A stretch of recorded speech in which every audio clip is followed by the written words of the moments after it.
कबूतर के गन्ने की जादुई फसल।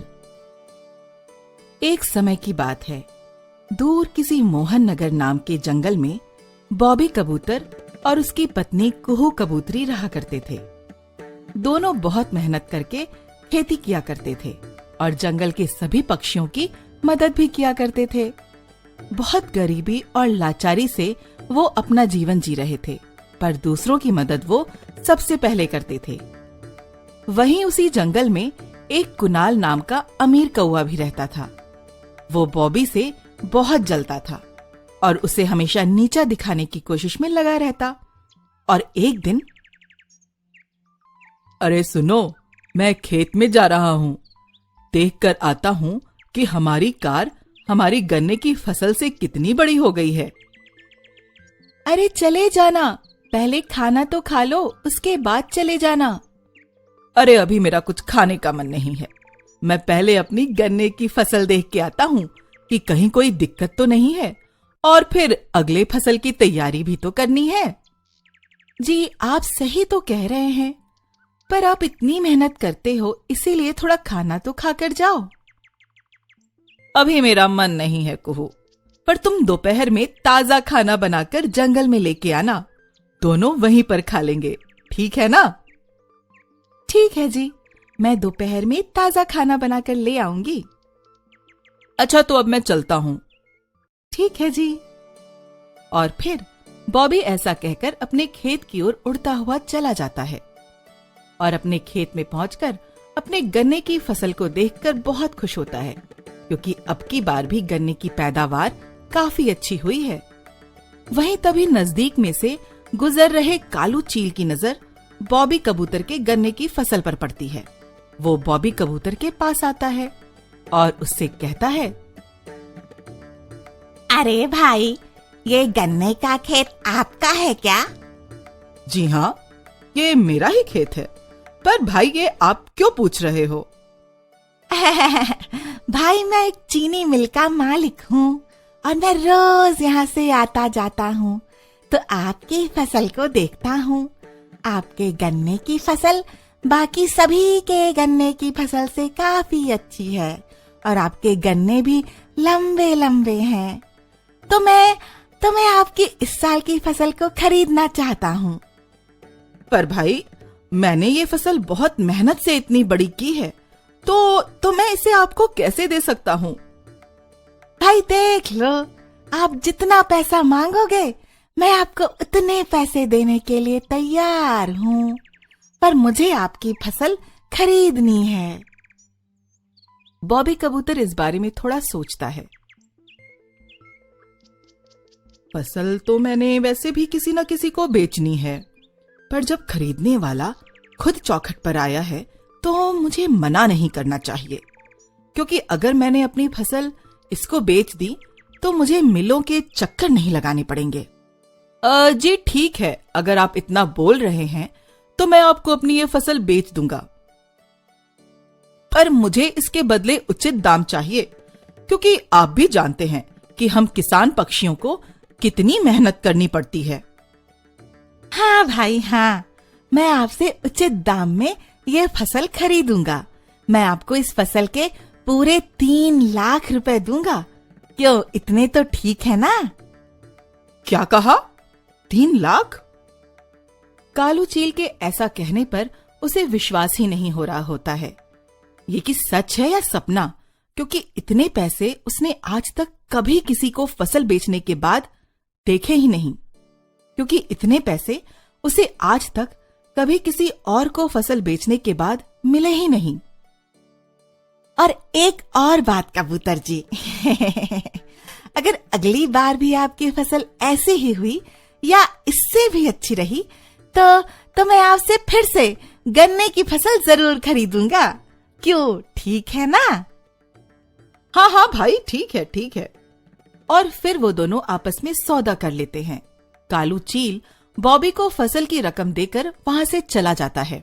तभी उसकी पत्नी कुहू कबूतरी खाना लेकर आती है और कहती है, सुबह से खाली पेट हो आप, लो अब तो कुछ खा लो। अरे भाग्यवान, आज तुम्हें ऐसी खबर सुनाऊंगा कि तुम यकीन ही नहीं करोगी। क्यों जी, ऐसा क्या हुआ? और वो बॉबी कबूतर कुहू कबूतरी को आज जो कुछ भी हुआ सारी बात बता देता है। बॉबी की पत्नी कुहू ये सुनकर बहुत खुश होती है और उससे कहती है, अरे वाह, ये तो बहुत अच्छा हुआ। आखिरकार आपकी मेहनत का फल मिल ही गया। अब हमारी वो गरीबी और दुख भरे दिन खत्म हो जाएंगे।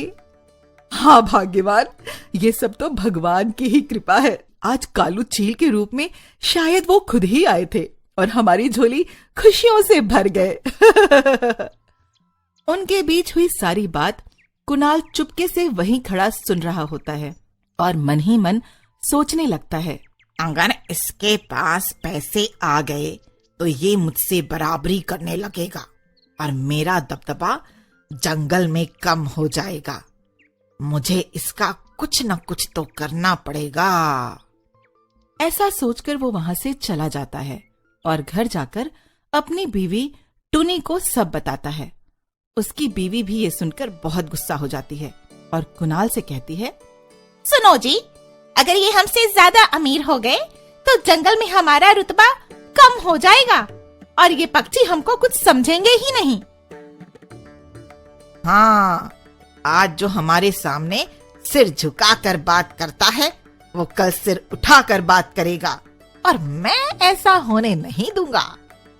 और वो दोनों मिलकर फिर प्लान बनाते हैं।